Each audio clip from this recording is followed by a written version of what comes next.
अस्सलाम वालेकुम दोस्तों, मैं हूँ राबिया आपकी दोस्त और मैं आज आप लोगों के लिए लाई हूँ एक बहुत ही प्यारे से टॉपिक पर वीडियो। सबसे पहले तो उन पेरेंट्स को मैनी मैनी कॉन्ग्रेचुलेशन जो या तो अभी पेरेंट्स बने हैं या फिर जल्द ही बनने वाले हैं, उनके लिए उनको एडवांस में ही बहुत कॉन्ग्रेचुलेशन। तो अब बात करते हैं आज की अपनी इस वीडियो में हम किन टिप्स को फॉलो करके अपनी पेरेंटहुड की जर्नी को इजी बना सकते हैं।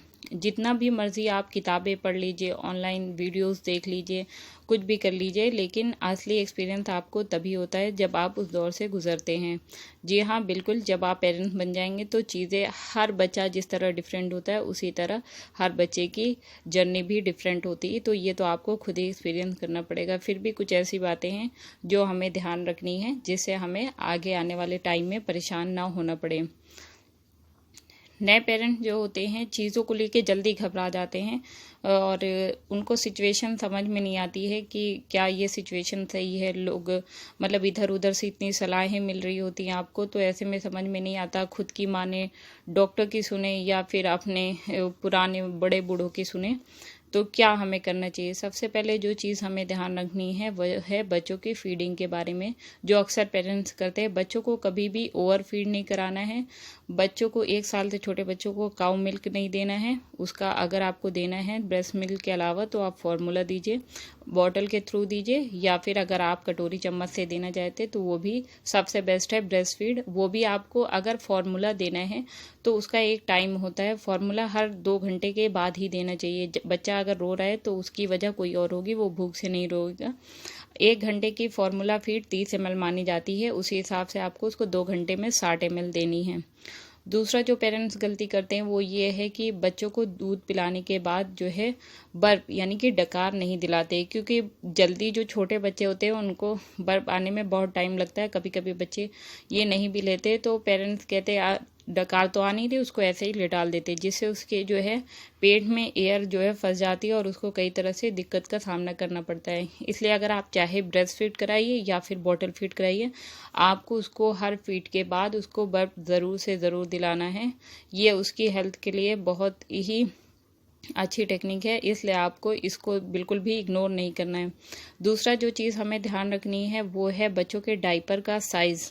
पेरेंट्स अक्सर इस चीज़ में बहुत गलती कर जाते हैं। बच्चों के डायपर का साइज़ हमें उसकी वेस्ट के और उसके जो है वेट के अकॉर्डिंग ही चुनना है, क्योंकि डायपर में देखा होगा आपने अलग अलग साइज़ आते हैं। एंड न्यू बॉर्न साइज़ आता है, स्मॉल आता है, फिर मीडियम, लार्ज, एक्स्ट्रा लार्ज, फिर ये जो सबसे छोटे बच्चों का साइज़ होता है वो न्यूबॉर्न ही कैटेगरी में आता है, जो 5 से 7 किलो के बीच होता है। अगर आपके बच्चे का वेट इतना है, इससे ज़्यादा है, तो आप वही साइज़ चुन के लीजिए। न्यूबॉर्न बेबीज़ के लिए जो आजकल आ रहा है, न्यूबॉर्न बेबीज़ के लिए जो आजकल डायपर आ रहा है, जब तक उनकी अम्बिकल कॉर्ड नहीं गिर जाती है और तो उसे वहाँ पे ऐसे यू शेप टाइप का बना रहता है, आपको उसके नीचे ही रखनी है डायपर को, उससे ऊपर नहीं रखना है। नहीं, अगर आप नॉर्मल डायपर पहना रहे तो, नहीं तो अगर आप ये कट वाला साइज़ का ले रहे हैं तो ये सबसे बेस्ट है। आपको बच्चों को अगर न्यूबॉर्न बेबीज़ को पहनाना है तो कोशिश करिए कि यही वाला लीजिए। आजकल ज़्यादातर ब्रांड में ये मिल जाते हैं।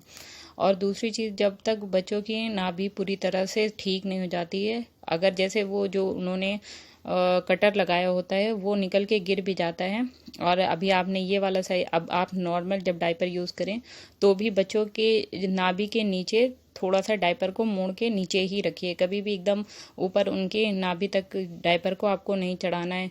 या तो आप चाहे पैंट साइज़ वाला ले रहे हैं डायपर या तो फिर दूसरा, लेकिन आपको इसी तरह बच्चों को पहनाना है और करेक्ट साइज़ ही पहनाना है उनके वेट के अकॉर्डिंग, क्योंकि उसकी एब्जॉर्बिंग कैपेसिटी बच्चों के वेट के से ही मेज़रमेंट की जाती है। इसलिए आपको ये ध्यान रखते हुए बच्चों का डायपर का साइज़ चूज़ करना है।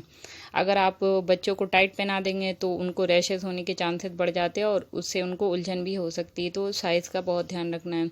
दूसरा जो ध्यान रखना है वो है हमें बच्चों को कभी भी ओवर ड्रेसअप नहीं करना है। पेरेंट्स अक्सर ये करते हैं कि अगर मान लीजिए सर्दियों का टाइम है तो अब छोटा बच्चा है, उसको सर्दी लग रही, पहले तो उसको 5-6 कपड़े पहना दिए, ऊपर से उसको मोटे मोटे कंबल में लपेट दिया। ये गलती आपको कभी भी नहीं करनी है, क्योंकि बच्चे जो है वो इधर उधर तो जा नहीं रहते, तो बस नॉर्मल सा आप उसको, अगर मौसम ठंड का भी है तो एक अंदर से कॉटन की जो टी शर्ट पहनाने के बाद आप उसको थर्मल पहना दीजिए, उसके ऊपर एक हल्की लेयर कॉटन की टी शर्ट या फिर स्वेट शर्ट डाल के आप उसको कॉटन के ब्लैंकेट में, या थोड़ा अगर ज़्यादा सर्दी तो हल्के ब्लैंकेट में लेटाल दीजिए। उसको ज़्यादा कपड़ों में पैक मत कीजिए, उससे भी उसको उलझन हो सकती है। तीसरा, हमें बच्चों को किसी भी चीज़ की आदत कभी नहीं डालना है। बहुत से पेरेंट्स ये करते हैं कि बच्चों को सुलाने के लिए या तो लोरी गा रहे होते हैं या फिर कंधे पे लगा के उनको टहला टहला के सुलाने की आदत डाल देते हैं, या फिर कुछ लोग जो है अपने चेस्ट पे बच्चों को सुलाने की आदत डाल देते हैं। बच्चों को कभी भी किसी चीज़ का आदी नहीं बनाना है। आप उसको अलग अलग पोजीशन में अलग अलग तरह से ट्राई करिए सुलाने की। ज़्यादातर उसको खुद से लेट के सोने दीजिए। अगर आप उसको अपनी गोद में भी सुला रहे हैं, जब बच्चा हल्की नींद में हो जाए तो उसको लेटाल के तब उसकी नींद पक्की करवाइए। आदत डाल के किसी भी चीज़ को हमें उसकी आदत ख़राब नहीं करनी है। और जो हमें बच्चों की केस में ध्यान रखना है वो है बच्चों की वैक्सीनेशन ट्रैक का। आपको बच्चों की वैक्सीनेशन बिल्कुल टाइम पे लगवानी है। हाँ, अगर बच्चा बीमार है तो वो बात अलग है, उसके लिए आप पहले डॉक्टर से कंसल्ट कर लीजिए। तो अगर डॉक्टर आपको बोल रहे कि अभी आपको वेट करना है तो वेट करिए, अदरवाइज आपको बिना किसी वजह के बच्चों का वैक्सीनेशन कभी भी लेट नहीं करना है। टाइम पे जितने भी जो है डॉक्टर आपको बोले उतने आपको वैक्सीनेशन बच्चों की एज के हिसाब से आपको लगवाना ही है। शेड्यूल जो आपको जो कार्ड मिलता है हॉस्पिटल से उसमें लिखा होता है, उसी डेट पे आपको जाके लगवाना है। लास्ट जो सबसे जो ज़रूरी चीज़ है वो है आजकल बच्चों का स्मार्टफोन से दूरी बनाए रखना। क्योंकि अक्सर पेरेंट्स ये करते हैं, बच्चों को मोबाइल दे दिया और वो आराम से चुप हो जाता है या फिर म्यूज़िक सुनते हुए सो जाता है। तो बच्चों की आदत बहुत ख़राब आदत होती है जो कि जल्दी छूटती नहीं। 1 साल से छोटे बच्चों को तो बिल्कुल स्क्रीन टाइम नहीं देना है। उससे ऊपर 2 साल के बाद अगर आप बच्चों को दे भी रहे हैं तो डॉक्टर ये बताते हैं कि आधा घंटे से ज़्यादा हमें बच्चों को स्क्रीन टाइम नहीं देना। वो चाहे आप मोबाइल में दिखाइए, कंप्यूटर, लैपटॉप, किसी भी तरह की स्क्रीन बच्चों को आधे घंटे से ज़्यादा नहीं देनी। पहले तो कोशिश करिए कि बच्चों को देना ही ना पड़े तो ज़्यादा बेहतर है। इसके अलावा आप उसको किसी और गेम में इंगेज कर सकते हैं। तो ये छोटे छोटे कुछ टिप्स फॉलो करके आप अपनी पेरेंटहुड जर्नी को बहुत ईजी बना सकते हैं। और कभी भी आपको अपने बच्चों को किसी दूसरे बच्चे से कंपेयर नहीं करना है। जिस तरह से हर बड़ा अलग है उसी तरह हर बच्चा भी अलग है और उसकी जर्नी भी अलग है। आपको ये नहीं देखना है कि उनका बच्चा मोटा है, मेरा बच्चा पतला है, या फिर वो जल्दी चलने लगा, मेरा बच्चा देर में चल रहा है। तो ये हर बेबी टू बेबी डिपेंड करता है। हर किसी की अपनी जर्नी होती है और अपनी इम्यूनिटी होती है। इन सब बातों का ध्यान रखते हुए आप उसकी अच्छे से परवरिश करिए और आप भी खुश, बच्चा भी खुश। अगर आप खुश तो प्लीज़ वीडियो को लाइक ज़रूर कर देना और चैनल को सब्सक्राइब करना बिल्कुल मत भूलना।